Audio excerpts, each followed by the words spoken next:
नमस्कार. आपलं स्वागत आहे या आधुनिक वायरलेस कम्युनिकेशनच्या जगात, जिथे एका क्लिकवर सगळी माहिती जगभर फिरते. पण हे सगळं घडतं तरी कसं? यामागे एक असं तंत्रज्ञान आहे जे आपल्या फोन, लॅपटॉप आणि अशा अनेक उपकरणांमध्ये लपलेलं आहे.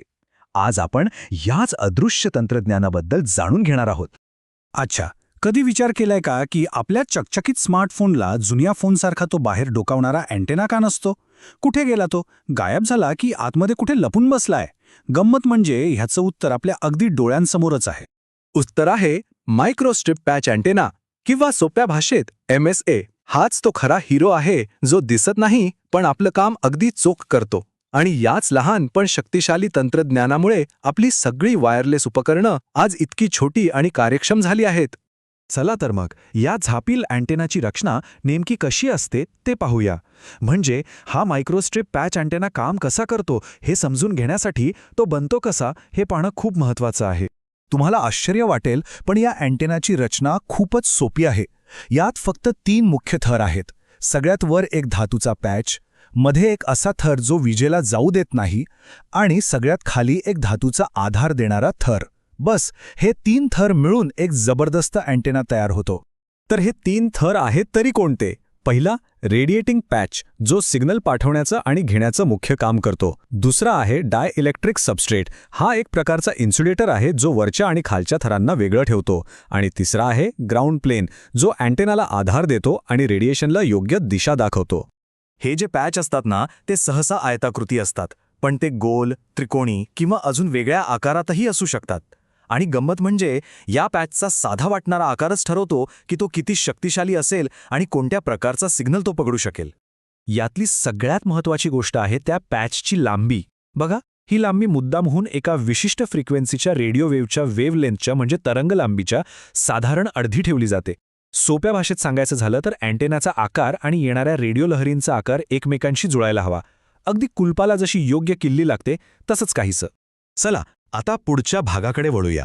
प्रश्न असा आहे की ही इतकी साधी रचना प्रत्यक्षात सिग्नल पाठवते आणि घेते तरी कशी? काय आहे यामागचं विज्ञान? याचं सगळं रहस्य दडलंय फ्रिंजिंग फील्ड्समध्ये. हे अगदी कसे माहितीये? जसं एखाद्या भांड्यातून पाणी ओसंडून बाहेर येतं तसंच काहीसं. पॅचच्या कडांवरून इलेक्ट्रोमॅग्नेटिक ऊर्जा थोडीशी बाहेर ओसंडते आणि याच ऊर्जेचं रूपांतर रेडिओ लहरीमध्ये होतं, ज्या मग अवकाशात पसरतात. हे समजायला एक सोपं मॉडेल आहे ज्याला ट्रान्समिशन लाईन मॉडेल असं म्हणतात. यात आपण पॅचला एक छोटीशी ट्रान्समिशन लाईन समजू शकतो. आता कल्पना करा की या लाईनच्या दोन्ही काडा म्हणजे 2 उघड्या खिडक्या आहेत आणि याच खिडक्यांमधून रेडिओ लहरी बाहेरच्या जगात जातात. आता इथे एक महत्त्वाची गोष्ट लक्षात घेण्यासारखी आहे. चांगल्या परफॉर्मन्ससाठी अँटेनाचा मधला थर जाड आणि कमी घनतेचा असावा लागतो. याने सिग्नल चांगला मिळतो, बँडविड्थ वाढते. पण याचा एक तोटा असा की अँटेनाचा आकार वाढतो. त्यामुळे इंजिनियर्सना नेहमीच छोट्या आकारात सर्वोत्तम कामगिरी कशी साधता येईल हे आव्हान पेलावं लागतं. बरं, आता पुढचा प्रश्न. या पॅचला काम करण्यासाठी ऊर्जा मिळते कुठून? म्हणजे त्याला फीड कसं केलं जातं? चला, अँटेनाला ऊर्जा पुरवण्याच्या काही इंटरेस्टिंग पद्धती पाहूया.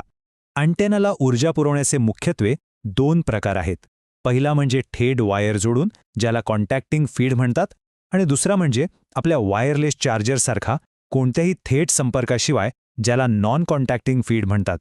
थेट संपर्क साधण्याच्या पद्धतींमध्ये एका प्रकारात एक बारीक पट्टी थेट पॅचला जोडलेली असते, तर दुसऱ्या प्रकारात एक पिन खालच्या थरातून थेट वर येऊन पॅचला जोडली जाते. दोन्ही पद्धती एकदम सोप्या आणि प्रभावी आहेत. आणि आता बघूया थेट संपर्क नसलेल्या पद्धती.